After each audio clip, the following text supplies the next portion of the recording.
We're in the hinterland of his native Asdee, by the estuary of the River Shannon. A great variety of sports have always been played here. We're now, in fact, we're in the centre of the pitch at the Jack Walsh Memorial Park, Tullahaneel, a mile from Asdee village.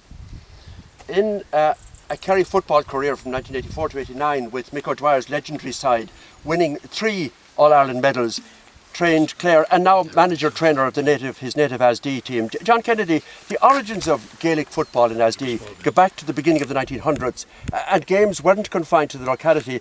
Is there a story of one of those early encounters at all? I suppose you're right, Frank. Back in the early 1900s, you know, there was no real organised Kerry league. There was no board as such, and I suppose with our closeness to Clare, both Clare and Kerry went across the Shannon and played each other. But down in Sliss, they actually played. It was 17 aside at the time, and it formed a great bond, which has lasted kind of up to nowadays. You know, well, you proved that, sure. Yeah, correct. Yeah. A lot of teams in North Kerry, they'd go over to get challenge matches, and when the ferry came on board, it makes it even closer. You know, it's a great facility to have, and there's a great bond still there. I mean, players from the Asdee area won 13 All-Ireland senior football medals. The GAA field is named, as we said, after Jack Walsh, who was on 6 All-Ireland winning Kerry teams. Is there a memory that sums up Jack Walsh for you? Well, I suppose Jack was a legendary figure in Asdee. You know, anybody that played for Kerry you'd always look up to him at whatever level. And he was a man with 6 All-Ireland medals, which was a fantastic achievement. One of my last memories of Jack was when we won the All-Ireland in '84. We had a function organised by the local people in the locality to bring the cup. I think maybe to be about October. But the cup was in the village at the school, and somebody said maybe he's an old man, we should take it. You know, while the going is good, as they say. And we did. We went down and we did a lovely afternoon for about an hour without his son and himself. You know, Jackie and Jack, and he died before they actually came for the night. So it was really nice. fortunate that you got there. Eddie, his son, really appreciated it, you know, and Jack, he had great stories, you know, of his times and coming to Croke Park, and you know, cycling to matches, and something that would be unheard of now. You know, it is rest and preparation now. But they different times. They did here the day before, and they cycled to the matches, and you know, it was drank pints. Drank pints is right, and performed. John, an Asdee man won a special Croke Memorial Medal in 1913 in a game that enabled the GAA to bring Croke Park into existence. That's right, Jack Moriarty. They bought Jones's Road from the proceeds of that. It ended up Kerry and Louth played in 1913. Jack Moriarty played in that final at wing forward. They beat Louth, and the money that it generated actually bought what was Jones's Road, and is now, as we all know, Croke Park. Amazing. But also, Frank, I suppose the O'Donoghue brothers, they won 2 medals each. Paddy and the late AM, both of them have passed away. You know, back from Crockderry. They were. You know, it was for a small area. Maybe 3 or 4 mile radius, you know, 13 All-Ireland medals, a Croke Memorial medal, and many others played at Munster and you know, Interferrum, and you know, great tradition of Gaelic games. And some other countries haven't won that. Absolutely, yeah. Indeed. A small snippet in the Kerryman led to the Asdee Rovers Soccer Club being started in 1976. In the early days, the club had to go around collecting 20p's from players to pay referees. Chairman Barry Healy, is there a story that sums up what those days were like? Oh, they were brilliant days, like, you know. So we were playing up in just in a field, O'Sullivan's field, and we were playing out of that like for years, like, you know. So we were, and difficult times though, when you had to collect the money and put together everything. Collect the money, it was hard going, like, you know. So it was, and but the spirit was great, like, inside the club that time, like, you know. So it was like we had no shows, we had a container, we had to tug out the container, like, you know. So we did, and then after the game, come up to the truck of water we used to have at the top of the field, and we used to wash ourselves in that, like, you know. So there was tough times there, like, you know. So but did you kind of walk yourself into this? I mean, did you go to a meeting in Tralee or something and ended up kind of committing yourself to starting a club here? There was a couple involved in that, like, you know. So there was Mike Doyle, John Paul Gallivan, the two of them. They were the main fellas, like, you know.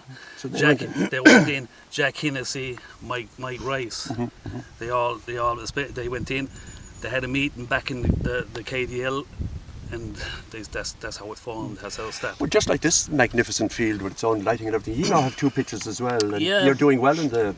We're doing well. Like, we've 2 pitches and nearly a third pitch, then a training pitch, like, you know. So we have we have a 50-seater stand now. We are just after doing that in the last I suppose year and a half, like, you know. So we have a massive we have a dressing rooms, showers.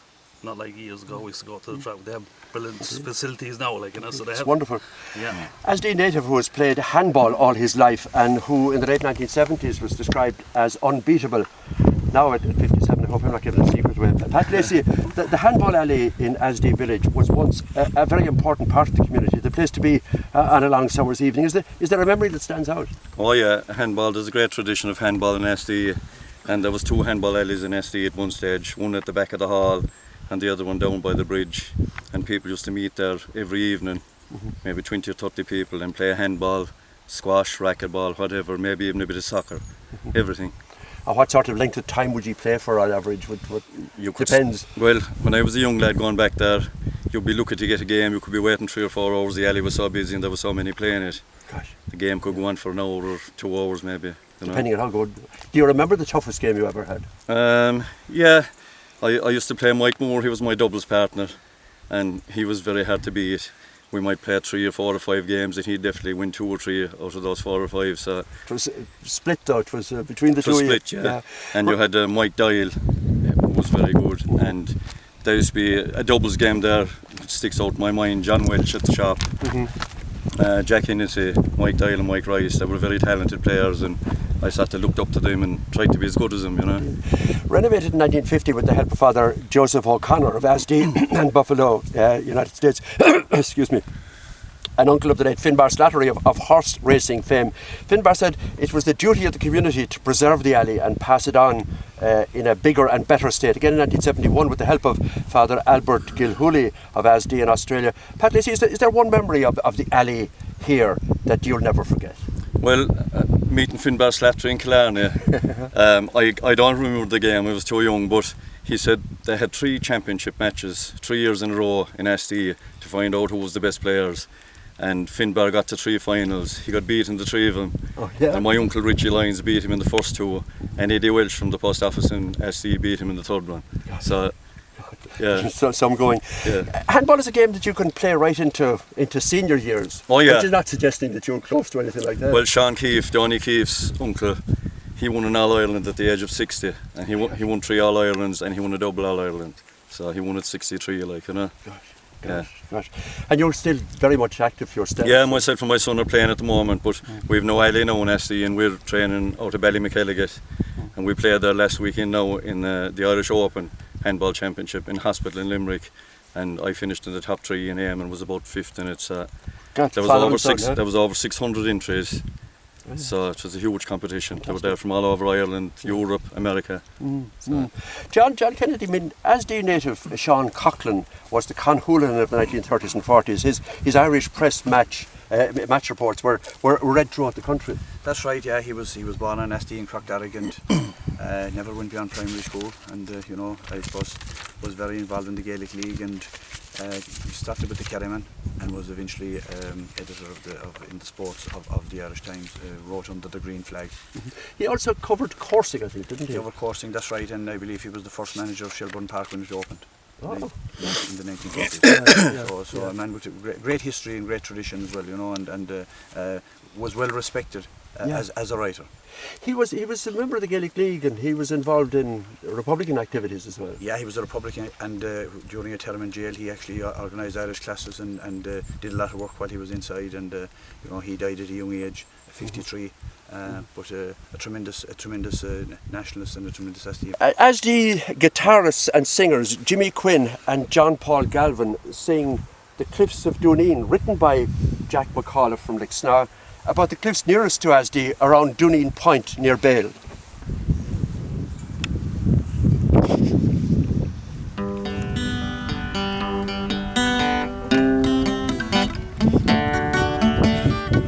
You may travel far, far from your own native home, far away o'er the mountain, far away o'er the foam, but to all the fine blessings that I've ever seen, sure there's none to compare with the cliffs of Jeannine. They give me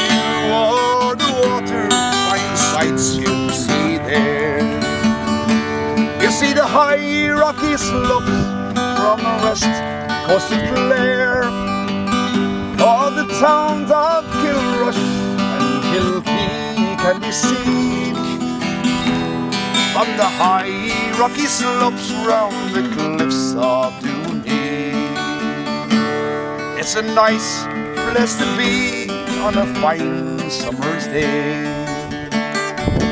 watching all the wildflowers that never decay. All the hare and lofty pheasants are plain to be seen, making homes for their young round the cliffs of Dooney. Fare thee well to the Neen, fare thee well for a while, and to all the fine people I'm leaving behind, to the streams and the meadows where late I have been, and the high rocky slopes round the cliffs of Dooney.